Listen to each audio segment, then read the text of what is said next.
Please. My name is David Abity.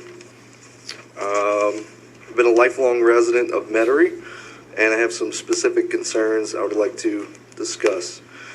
We all value our personal privacy, which recently we have seen violated by certain elements of government, such as collection of emails, text messages, phone calls, and internet searches. I see another element of what I believe is privacy infringement here at the local parish level. Jefferson Parish, while trying to beautify our environment and enhance the quality of our lives, is finding homeowners for what I believe are victimless crimes. I understand the argument that a neighbor's property value may decrease due to code enforcement violations. As a landscape architect, I understand the value of aesthetics. I was the personal landscape architect for a prominent businessman in Jefferson Parish, designing the entrance and landscaping at the Millstream Apartments in Fat City, which I believe are the best landscaping in Fat City. I designed the neutral grounds on Hickory between Earhart and Citrus, and at Severn between West Napoleon and the Service Road, as well as numerous other private and public areas throughout the metro area. As a professional, I understand the costs associated with making improvements, such as replacing a gravel driveway with concrete. In today's economy, many families would have trouble coming up with $4,000 to install a concrete driveway when such improvement has not been planned in advance. I'm not saying I've never wished my neighbor would park his truck off the street or put his garbage cans away after the trash had been picked up, but those fixes do not cost any money. My question to you: what if someone cannot afford to make these repairs and cannot afford to pay the fines levied by the parish, sometimes adding up to $500 a day? What would be the next step? Would wages be garnished or a lien placed on the home? Would jail time be possible? Can a person be evicted from their own home?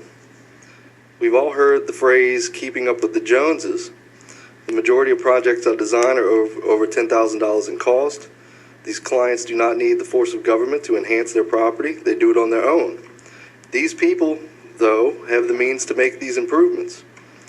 Personally, I see gravel driveways in the best neighborhoods of Old Metairie, and they look great. There may be a concrete apron or not, or possibly a brick border to hold gravel in place. My point is to not question the gravel driveways in Old Metairie, but ask why a homeowner in a 1960s-style ranch home is forced to replace his or her gravel drive with concrete. Gravel is more environmentally friendly than concrete, and actually is a practical approach in this dried-up swamp in which we live. It seems that these ordinances are open to much interpretation and even capriciousness. Could strict code enforcement be intended by one party to harass another? I speculate that the majority of code enforcement calls to the parish are from individuals who just don't like their neighbors. No one who really liked their neighbor would call code enforcement without talking to them or asking them in a nice way to pick up their garbage cans or cut their grass. Code enforcement affects other areas as well. Why is it illegal to have farmers markets at public parks? Why are lemonade stands illegal? These projects are sponsored by legitimate community-minded firms such as Canes or First NBC. Why is a fee required for a simple garage sale, which are limited to 2 per year?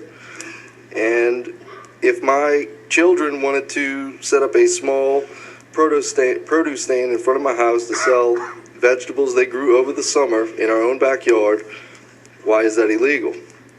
These ordinances and regulations stifle entrepreneurship and tell our children that they need the government's permission to pursue their own happiness. Jefferson Parish Public Schools send our kids to junior achievement, where they learn to be good worker bees. Worker bees are important, but today we need more entrepreneurship and business leaders who can think for themselves. Ingenuity and entrepreneurship. You have 30 seconds, sir, please. Are how South Louisiana can survive a global economy. In conclusion, I ask that our parish council consider giving homeowners in our parish some freedom and discretion in the way their property is used and maintained.